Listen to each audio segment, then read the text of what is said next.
Now there are even more animals to fill your zoo. This is our preview of Zoo Tycoon New Shores.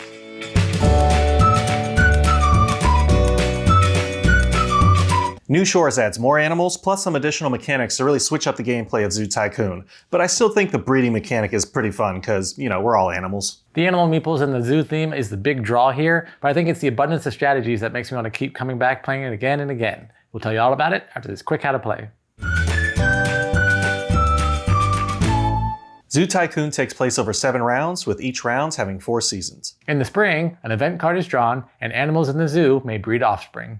The expansion adds reptiles to the game, which produce eggs instead of offspring. In the summer, players will draft animals from the animal exchange board if they're available. The expansion adds a new animal exchange board and 24 new main species. During the fall, players will build out their zoos, adding enclosures to house their animals, focal points, shops, and other buildings. The new animals in the expansion use new enclosure tiles including tundra and steppes, water, and dry forest. The expansion adds a new vivarium phase to the fall, which allows players to add more animals to their zoo and score bonuses. During the winter, players will calculate their revenue after subtracting their operating costs. Players work to build the best zoos and increase their scores on the popularity and conservation tracks. At the end of 7 rounds, the lower of the 2 tracks represents the player's final victory points. The player with the most points wins.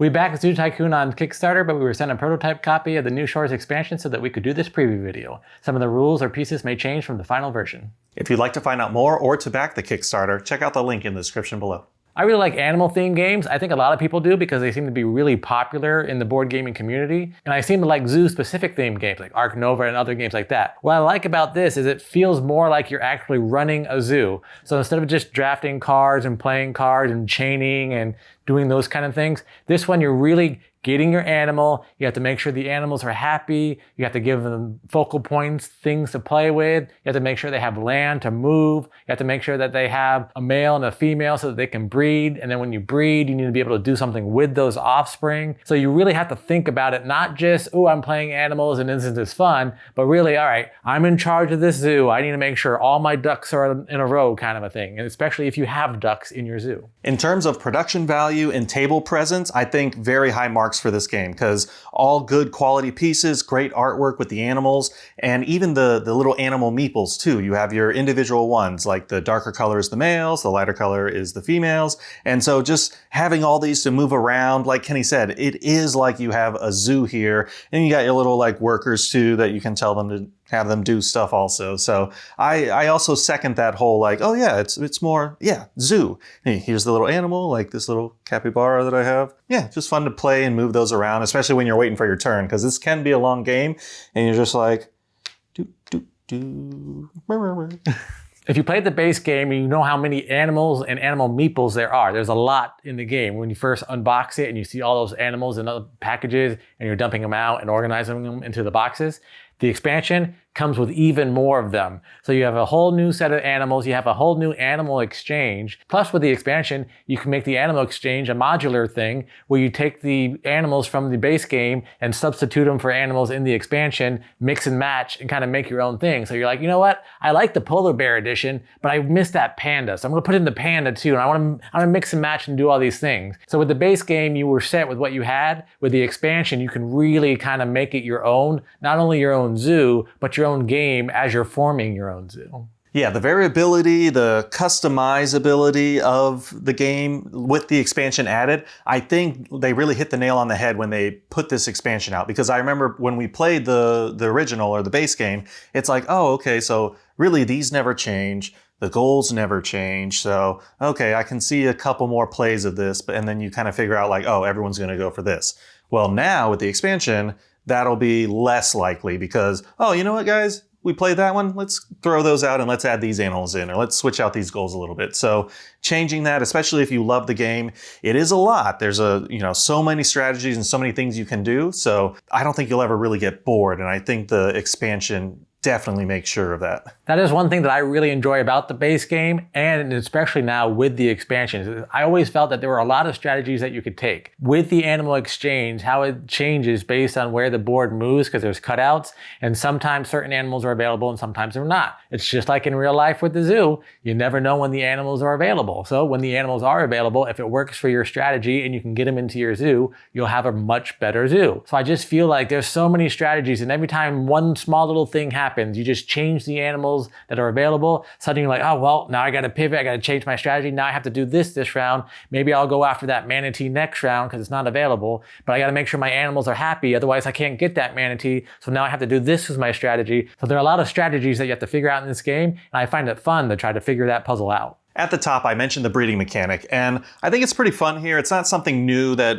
we've seen in other games where there are like breeding or mating mechanics and reproduction. This one's just fun because it's like, okay, you have babies, you can turn the babies into adults, or you can give them away. A lot of times you roll the dice and it's like, 3 babies now because of the capybaras or the raccoons or whatnot. You're like, again? Like, I can just imagine a zookeeper or anyone having animals is like, stop, stop reproducing. Like, there's too much. I can't afford it right now. The expansion adds the reptiles, which have a different offspring mechanic. They have eggs instead of the pink or blue cylinders that you would have in the base game. Reptiles, the sex of the animal will change depending on hot or cold or all that kind of stuff. So you don't know what it is until it kind of hatches. And I like that concept of, well, you have these eggs, so they could be male or female kind of when you're turning them in. So that was interesting to me. So I like that mechanic. The other thing that you have with the reptiles are the reptile house. So instead of the focal points that you need with the other animal enclosures, you're going to need reptile houses. And I like the reptile houses, even though they kind of look like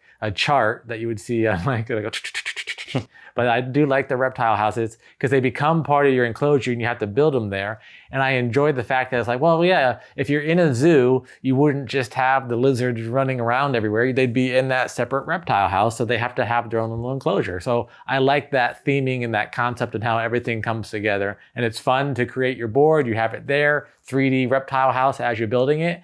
And it's an interesting mechanic that it's not just the focal points you're going after, you're also going after the reptile houses. The vivarium board and the phase is an interesting add too, just because you have these tiles that are laid out, you can buy them. They, depending on what set you're collecting, they give you little bonuses here and there that will help out mid-game. And then if you complete them, then end-game, they also add to your points too. So just another thing to help you out mid-game if you had to pivot or give you a little bit more bonuses or extra points just to, make up for a mistake you made.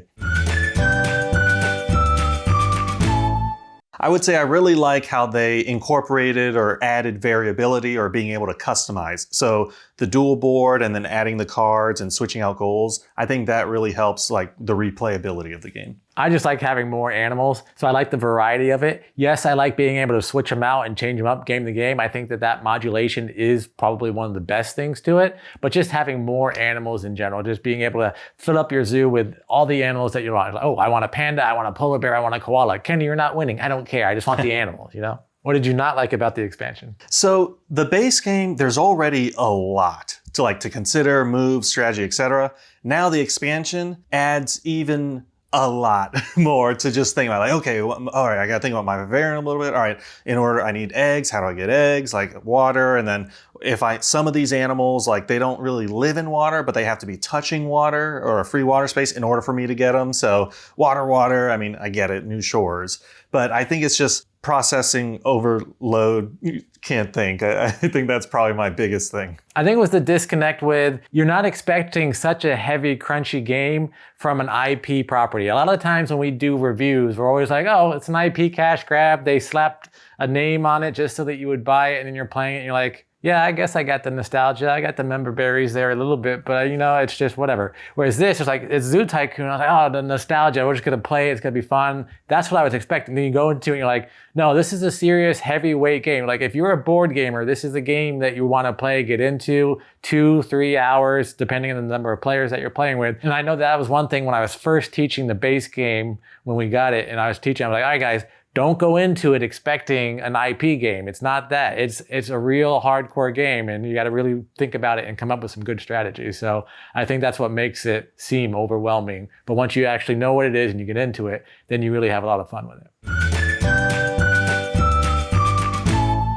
Overall, like I said, production-wise and table presence, I think they did a very good job here. And all the like critiques or maybe some slight improvements that I think the base game could have had, I believe this answers that when I first played the base game, I'm like, I wish they did that. I think this is a really good thing to get if you're deciding like, okay, I'll get it now that the expansion's out.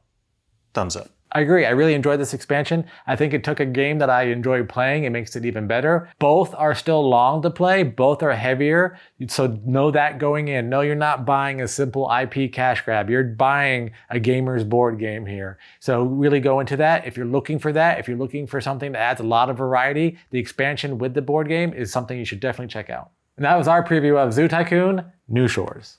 What'd you think? Are you ready to play with these party animals? Let us know in the comments below. Once again, we'd like to thank the creators for sending us a prototype copy so that we could do this preview video. If you'd like to find out more, back to Kickstarter, check out the link in our description below. Until next time, I'm Lee. And I'm Kenny. And go party like a board gamer.